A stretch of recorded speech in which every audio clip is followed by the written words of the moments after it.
Michelle Bachman is online with us. Michelle Bachman, how are you? I am doing great. Always good to talk to the wonderful Glenn Beck. Let me ask you. Yesterday, you met with all of the guys before, all the newcomers, all the freshmen. You met with them as they were coming in. You went over the Constitution. This is not the reading of the Constitution. Tell me what you did beforehand. Well, beforehand, we were with them and encouraging them and inviting them in, and we had a wonderful time together, and I think we found that we're very like-minded, and they don't want a case. It was very positive.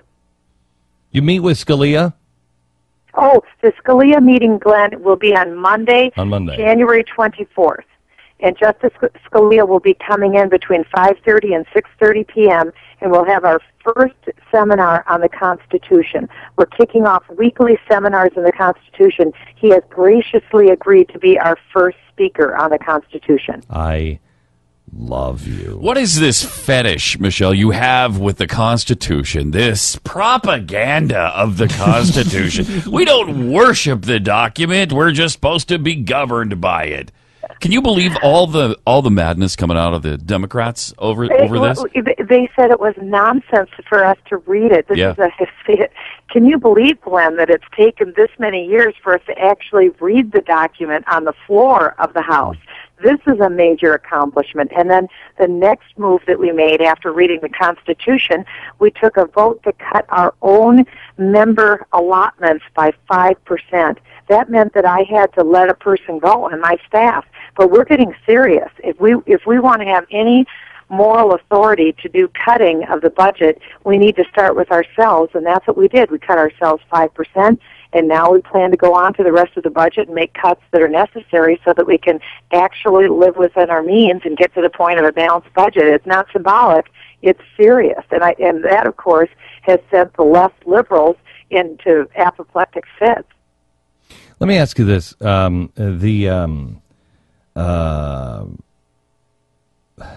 The debt ceiling. Are you going to vote for the raising of the debt ceiling or not? Do you know yet?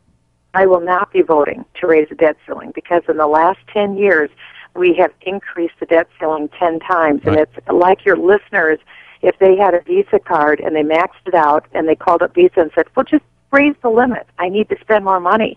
And Visa raised the limit. And all the person did holding the card is pay interest.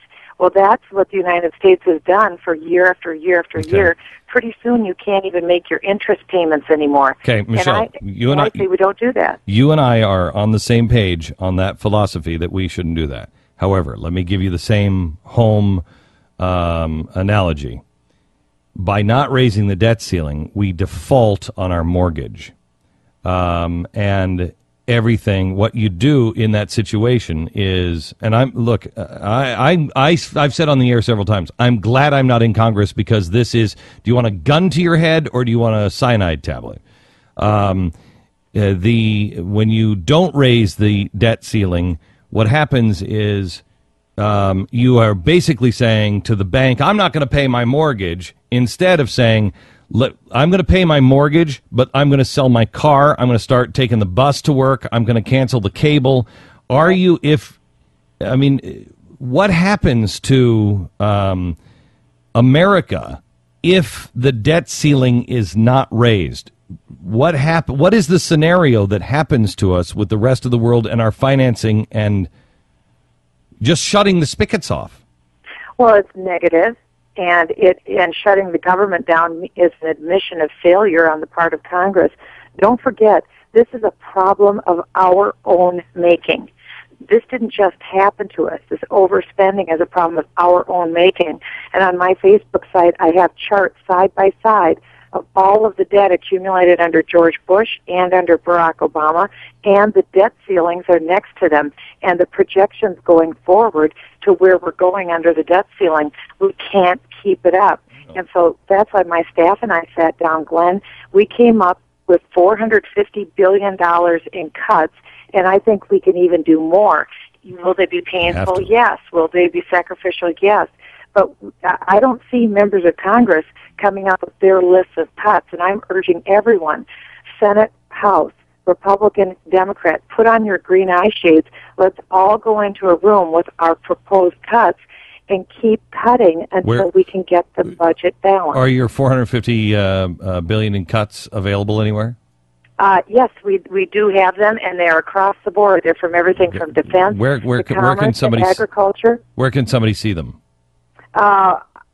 Probably we will put them up. No one's asked us to put them online yet, so we will have to put them up online. If you would send them to us, we will put them up on theblaze.com today. Okay. When you're ready, we'll do that. You send them to me. The other question is, Madam President, will you run? Is that your question? Yes. Well, I agreed to go to Iowa to give a series of speeches. I was born and raised in Iowa until I was 12 years old. My family is there. So I'm going down to speak to Iowans for tax relief and some other groups because I believe, Glenn, it is a mistake for the next 12 months to focus on individual personalities, on who will be the Republican nominee. I'm not going down there for personal ambition. I am going down there because I think the debate for the next 12 months needs to be about why we have to repeal President Obama as our president in 2012 and the greatness that lies before us with a new constitutional conservative as president. Would you just make sure that in Air Force Two, Alan West is there? Alan West is a marvelous man. I'm just saying, Madam President, Alan West should be in Air Force Two. Okay, well, we'll keep that in mind. All right. You have good taste. Michelle Bachmann, we'll talk again. Thank you very much. Okay. Best of luck. Keep their feet to the fire. Keep their feet to the fire.